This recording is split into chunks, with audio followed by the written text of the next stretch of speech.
आखिरी बार मैंने इसे अपनी बाहों में उठाया, इसने भी अपने बाजू मेरी गर्दन के गिर्द हाइल कर दिए। मैंने इसे मजबूत से थाम लिया। मेरी आंखों के सामने शादी का वो दिन गर्दिश करने लगा जब पहली बार मैं इसे ऐसे ही उठा के अपने घर लाया था और वादा किया था कि मरते दम तक ऐसे ही हर रोज इसे अपने सीने से लगा के रखूंगा। मेरे कदम फर्श से शायद जिम से गए थे, इसीलिए मैं बामुश्किल दरवाजे तक पहुंचा। इस नीचे उतारते हुए मैंने इसके कान में सरगोशी की। शायद हमारे दरमियान कुर्बत की कमी थी। वो मेरी आंखों में देखने लगी और मैं इसे वहीं छोड़ के अपनी गाड़ी की तरफ बढ़ा। तेज रफ्तार में गाड़ी चिल्लाते हुए बार बार एक खौफ मेरे दिल में घर कर रहा था कि कहीं मैं कमजोर ना पड़ जाऊं, अपना फैसला बदल ना दूं। मैंने इस घर के दरवाजे पे ब्रेक लगाई जहां नई मंजिल मेरा इंतजार कर रही थी।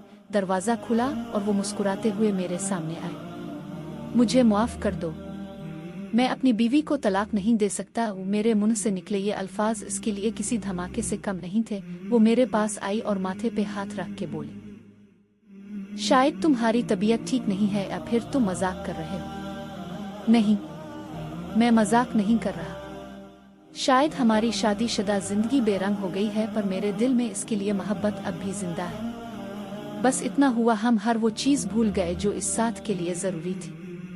देर से सही पर मुझे सब याद आ गया है और साथ निभाने का वो वादा भी याद है जो शादी के पहले दिन मैंने इससे किया था। नए हर बंधन को तोड़ के बाद में पुराने बंधन को दोबारा जोड़ने के लिए वापस लूटा। मेरे हाथ में फूलों का एक गुलदस्ता था जिसमें मौजूद पर्ची पे लिखा था, मैं हर रोज ऐसे ही तुम्हें अपनी बाहों में उठा के दरवाजे तक छोड़ने आऊंगा। सिर्फ मौत ही मुझे ऐसा करने से रोक सकती है। मैं अपने घर में दाखिल हुआ और दौड़ते हुए सीढ़ियां चढ़ने लगा। मेरे पास अपने बीवी को देने के लिए जिंदगी का सबसे बड़ा तोहफा था। मैं जब इससे चंद लम्हों की दूरी पे था तभी जिंदगी की डोर उसके हाथों से सरक गई। कई महीनों तक कैंसर की बीमारी से लड़ते लड़ते वो हार चुकी थी। ना इसने कभी अपनी तकलीफ का मुझसे जिक्र किया और ना ही मसरूफ जिंदगी ने मुझे इससे पूछने का मौका दिया। जब इसे मेरी सबसे ज्यादा जरूरत थी तब मैं किसी और के दिल में अपने लिए मोहब्बत खोज रहा था। वो जानती थी कि इसके पास ज्यादा वक्त नहीं, कहीं ऐसा ना हो कि इसकी मौत से कबल तलाक का असर हमारे बेटे के दिल में मेरे लिए नफरत का बीज बो दे।